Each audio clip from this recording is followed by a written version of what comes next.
بسم الله. مسئله سحرخوری. معنای کلمه سحرخوری از سحر میگویند چیست؟ سوال نوبتی. سحرخوری یا که سحور این خوراک است که در وقت سحری پیش از صبح، پیش از فجر خورده می شود است. پس حکم خوردن این سحرخوری چیست؟ سحری چیست؟ خوردن این سحرخوری، این عمل برادران و خواهران گرامی مستحب است، نگی پیسندیده شده است و در این اجر و پاداش هم هست. چون یک در روایت بخاری و مسلم یک باب خاصی را قرار دادن، باب البرکت سحور، یک باب آورده است بخاری و مسلم، باب برکت سحرخوری. و این از آن جهت است که رسول الله صلی الله علیه و سلم با یارانش سحرخوری میکردند.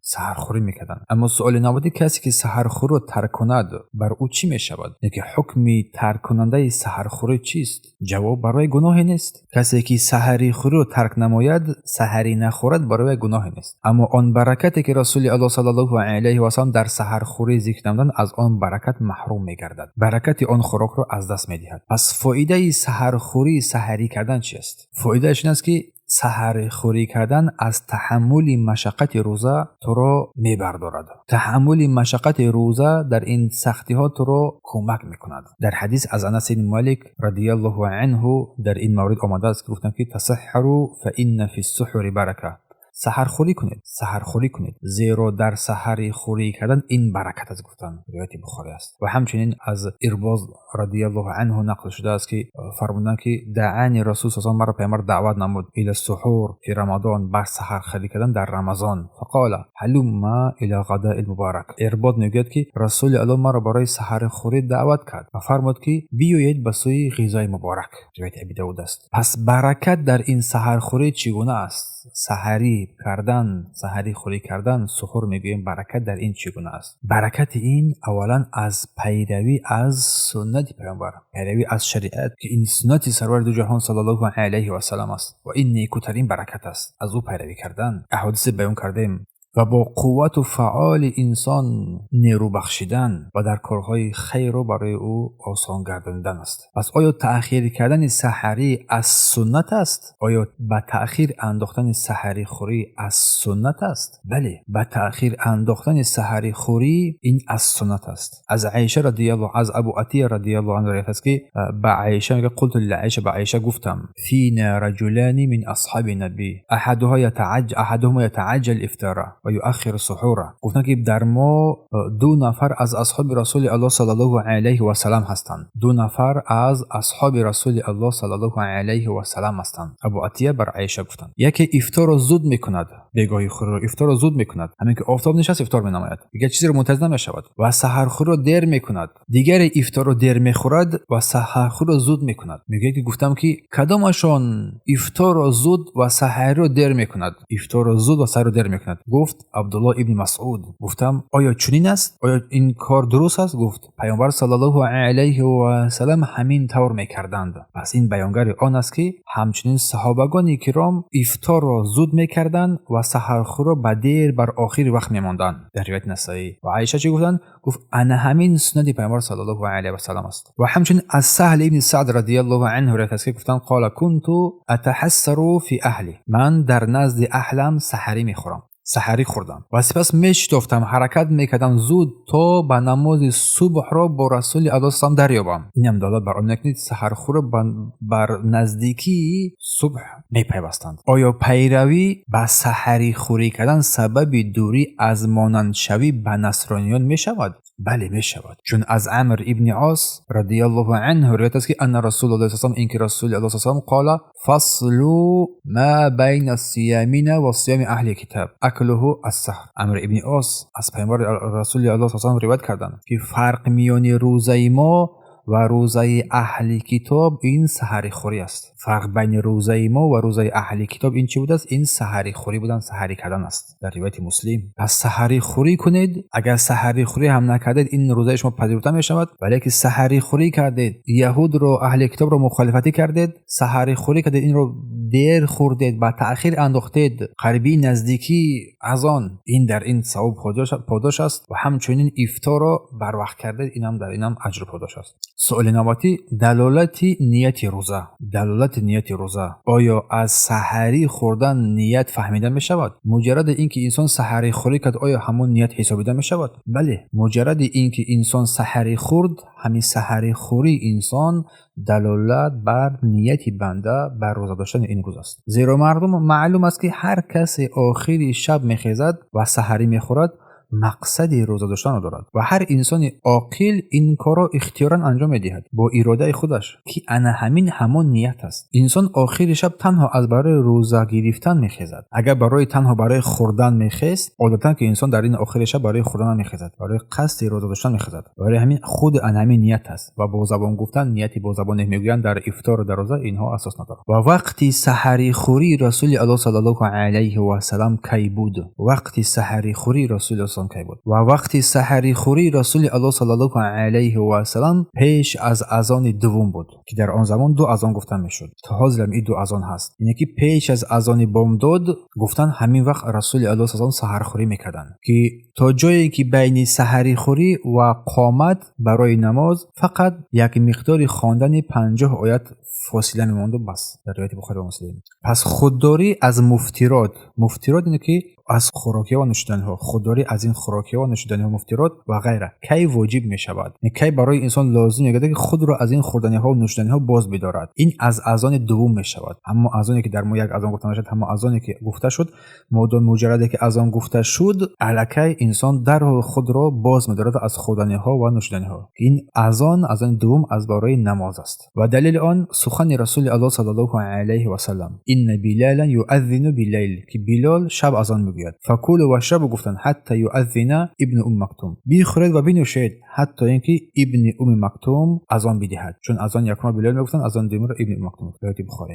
آیا اذان اول خوردن و نوشیدن رو من میکند؟ نه، اذان اول خوردن و نوشیدن رو من نمیکند. چون رسول الله اذان بلال، این اذانی که بلال میگفت، دعوتی که بلال میکرد، هیچ کدام شما رو گفت که از سحرخوری باز ندارد. این رو رسول الله بر صحابگان گفتن که او بلال اذان میگوید یا ندا میکند تا شما برانگیخته شوید، برخیزید، از خواب بیدار شوید. در روایت بخاری. پس اذان اول اینجا برای برخاستن بود، نه برای بازداشتن نفس از خوردن ها و نوشیدن ها. شاید بیشتری از ما دو اذان رو تا نشونده ایم. اگر انسان در دولت عرب برود، در دهات، در نزد شیخ‌ها و عالمان، این دو اذان شنیده میشود. برای کسی که در سحر است، پس ان همین فجر صبح دوم رو چگونه میشناسد؟ پس انمو حدیثی که پیشین از ما خوندیم، ترجمه کردیم، از همون فهمیده میشود که رسول الله بر امتش تعلیم دادن و گفتن که فجر، گفتن این طور نیست فجر، بلکه این طورت گفته برای ما آن را بیان کردن و تعلیم دادن صلی الله علیه و آله. نشون دادن با سوی افق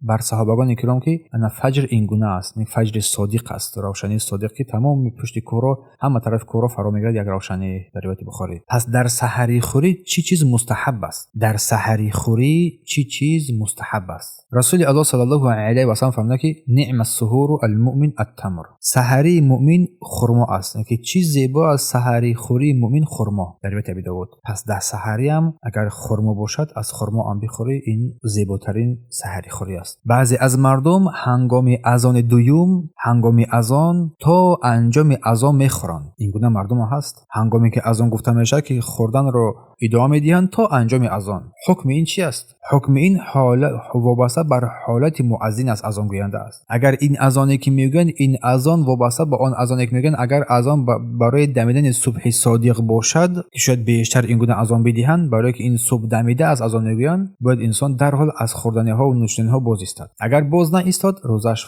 فاسد میشود، بیکار میشود. اما بعضی از مردم، بعضی از مؤذنان هستند که یک 10 دقیقه 15 دقیقه پیش از وقت اذان میگویند به خاطر احتیاط گفته. اگر این اذان باشد، انسان برای جایز است که تا وقت اذان بخورد و بنوشد. یکمش که وقتی صبح دمیده از اذان میگویند، در این حالتی که انسان باز ادامه بدهد، روزش فاسد میشود. دومش که بعض انسان به خاطر احتیاط گفته بر وقتتر اذان میدهند، 10 15 دقیقه اذان میدهند تا که مردم خودن باز بره، اینش درست نیست، بلکه خودان جایز میگردد. برای هر کس که در هر منطقه قرار دارد، از آن اهلش در این هنگام با خبر می شود تا که روزش فاسد نشود. آیا در وقت سحری ذکر یا دعایی هست که دلیل نیت روزه باشد؟ یکم ذکر دعایی هست که این دلیل نیت روزه باشد. از رسول الله صلی الله علیه و آله این چیز ثابت شده نیست و سخن مخصوص برای این عمل گفته نشده است. اگر که ثابت میشد بر مردم میرسید، اگر چیزی برای بندگانش تعلیم میداد بر ما حتما میرسید. ولی چنین چیز نه از پیامبر نه از صحابگان از هیچ کسی از آنها این چیز ثابت شدگی نیست. اگر کسی پیش از غروب آفتاب، کسی پیش از نشستن آفتاب در رمضان بخورد، روزش فاسد می شود اگر این رو قصداً انجام بدهد. سوال نوبتی، اگر کسی پیش از غروب آفتاب، پیش از نشستن آفتاب خواب برود، خواب رفت، پیش از نشستن آفتاب خواب رفت تا برآمدن تا دمیدن صبح هم که در خواب رفت، در خواب ماند، کسی او را بیدار نکرد، آیا روزه اش درست می شود روزه بعدیش؟ بله، روزه اش درست می شود. روزه اش درست می شود بر اساس اینکه انسان از اول رمضان نیت تمام رمضان روزه داشتن را کرده بود. اگر چیزی هم نخورده باشد روزه‌اش صحیح می‌گردد. و سوال نوبتی درباره معین کردن وقت‌های خوردن و وقت‌های بازداشتن نفس خود با این تقویم چی هست؟ چی میگویید؟ وقت‌های تقویم، با تقویم روزه می‌دارن، با تقویم روزه می‌خورن. اگر این تقویمی که گذاشته شده است، اگر این تقویم مطابقتی نماید نشستن آفتاب و دمیدن صبح را، اگر با اون مطابق باشد اشکالی نداره که از اون استفاده بری، از اون بهره ببری، برای آسانی می‌شود. اما که اصل اساس این چی است؟ نشستن آفتاب است و دمیدن صبح هست که دمیدن صبح رو ما با اذان بفهمیم بیشتری از مردم، نشستن آفتاب را که با این. ولیکن این چیزها هم برای انسان استفاده بودن این چیزها برای انسان کمک کننده است. اینا اساس نیستن ولیکن مطابقت نمایان برای انسان یک دستگیری میشوند. اما در اصل پیروی از این چیزها لازم نیست، بلکه با نشستن آفتاب انسان روزش را میخورد، دیگه چیزی را انتظار نمیکشد و با دمیدن صبح از روزخوری از سحرخوری باز میستد. و مسئله دیگر حکم امساک احتیاط، یعنی که از باب احتیاط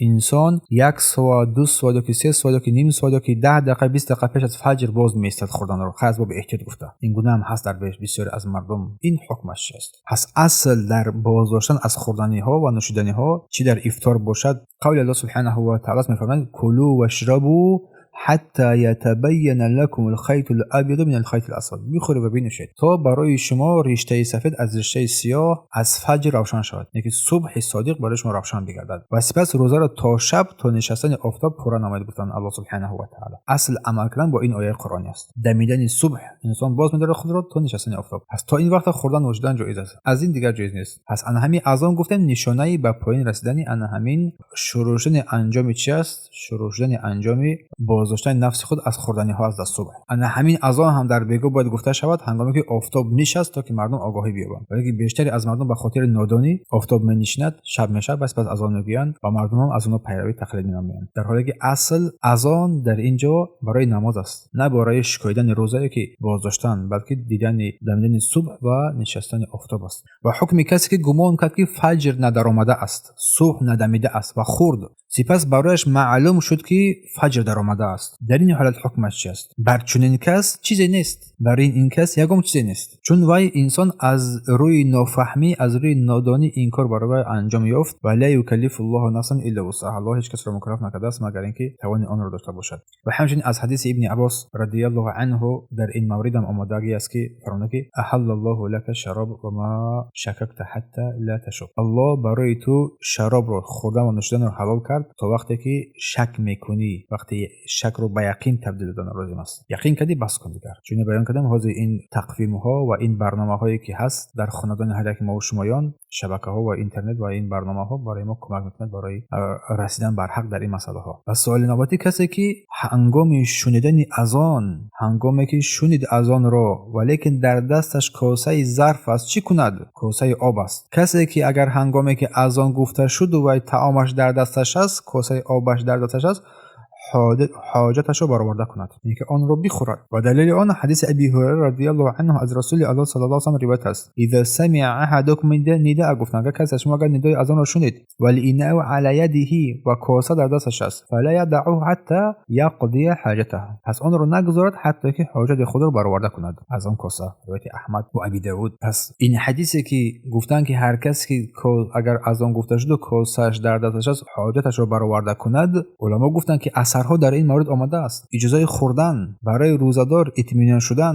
و ابن حزم بسیار سخنها در این مورد ذکر کرده هستند، از جمله از ابن عمر، از عمر خود عمر که میگفت اگر مردم درباره فجر شک کنند کم بخورند تا برایشان معلوم شود. و از ابن عباس همچنین گفتن که الله برای تو نوشیدن را حلال کرد تا شک برطرف شود. این در فجر اگر انسان شک نموده که صبح دمیده است یا که ندمیده است. و روایت نقل شده است که ابن عمر رضی الله عنه شیری که گرم کرده شده بود، جوشانده شده بود گرفت و بعد دو کس گفت فجر دمیده است، یکی بامداد رسیده است، دیگری گفت نه نرسیده است، یکی گفت رسیده است، دیگری گفت نرسیده است. ابن عمر در این هنگام نوشید، آن شیر رو نوشید. و ابن حزم گفتن که این همه دلالت میکند که برایشان معلوم نشده بود که فجر دمیده است یا که ندمیده است، در آن شک کردند، در این هنگام نوشیدن. برای همین علما گفتن که اگر کسی که در دستش کاسه باشد مدام که اذان گفته شد پس آن رو بنوشد، اشکال ندارد، میتواند که آن رو نگذارد، آن رو بنوشد، حاجتش را برآورده کند. و همچنین حدیث بلال که در بالا خواندیم، حدیث بلال که هنگامی که اذان دوم گفته میشد سپس باز می‌داشتن مردم از خودشان نوشیدن، اینم بیانگر آن است که در اینجا مثلا که انسان